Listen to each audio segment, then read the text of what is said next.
Okay, second example ng ating integration by trigonometric substitution. So, makikita nyo itong isang example natin is yung may exponent pero fraction. Yan, lalo tayong nasasanay sa ganyan.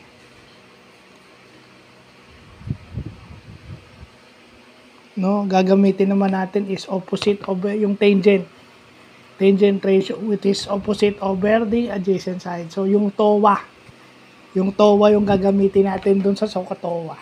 Yan. So, yun na yun. Tangent at saka cosine. Kasi yung isa may hypotenuse na siya. So, yun. Yun yung vlog natin ngayon. Shout out pala kay Sir Randy Solis for liking this. No, siya yung una kong teacher sa teacher ko sa Trigo.